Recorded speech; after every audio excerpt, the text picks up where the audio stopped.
Ghislaine Maxwell is scheduled to testify today before the House Oversight Committee. That's Congressman Comer's committee. And will they get answers?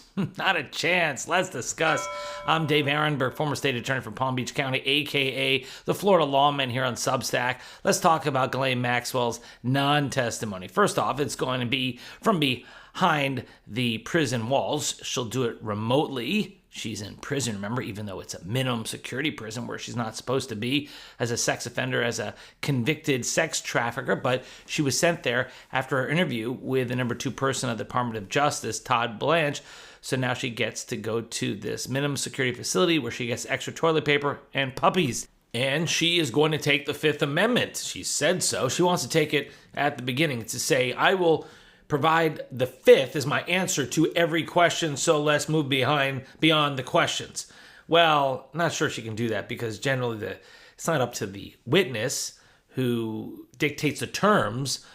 Ask Bill Clinton and Hillary Clinton. Remember, the committee held them to the fire. Comer said, no, you're going to testify or else it's contempt.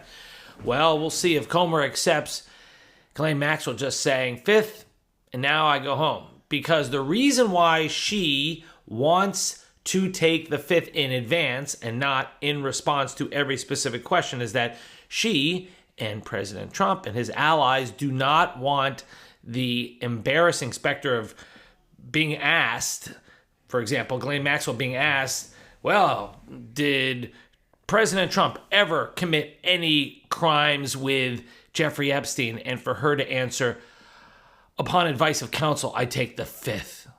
That would be really embarrassing. That's a bad soundbite. So to avoid embarrassment like that, she is trying to get the fifth at the beginning and not have to testify, not have to say anything. I take the fifth. Have a good day. But that's not how it's supposed to work. And the Democrats, I think, will have some say in it. But in the end, the Republicans in the committee will do what they do. James Comer has shown that he treats people differently. For example, the Republican former attorneys general are allowed to submit their testimony in writing, whereas Bill and Hillary Clinton were forced to show up. So it depends who you are. That's how you get treated by this committee and this Republican chairman. But as far as Ghislaine Maxwell, it's more than just asking her these questions and getting a non-response. It's also, why are we even asking her these questions? She's a proven liar. I mean, she is someone who time and time again has lied. She still, to this day, has never acknowledged any responsibility, any accountability, any fault for what happened. She has continued to say that no one has ever acted inappropriate, at least not that she's seen, not Donald Trump, and especially not Jeffrey Epstein. In fact, it's saying that Jeffrey Epstein has never acted inappropriately that got her charged with perjury from the first Trump administration. Bill Barr's Department of Justice, they charged Ghislaine Maxwell with perjury. Now, those perjury counts were set aside in favor of the more serious sex trafficking counts. That's why they were never fully pursued, but they had her dead to rights. I mean, they had her in a deposition, a civil deposition, in response to a defamation case brought by Virginia Giuffre, saying that, I've never seen Jeffrey Epstein act inappropriately. Well, we know very well that that's a lie. I mean, especially as the releases continue to come out from the Epstein files, we see how much of a lie that is. And it is rich to see that Ghislaine Maxwell is so quick to jump to protect herself with the Fifth Amendment, while at the same time she spoke for 9 hours with Todd Blanche, the number 2 person at the Department of Justice, and didn't once take the fifth.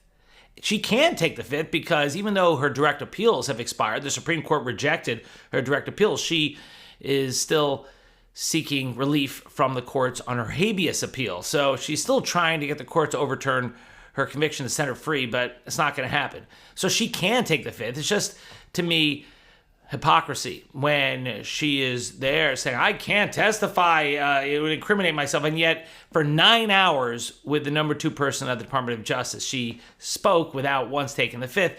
No one did anything wrong.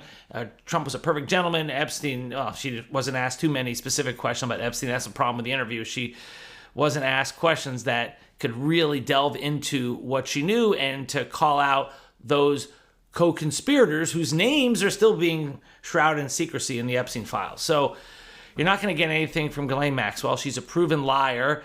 She will speak when she thinks it helps her. It's all about her. And she will take the fifth when she thinks it could hurt her. And the Comer Committee is going to be only too willing to allow her to take the fifth.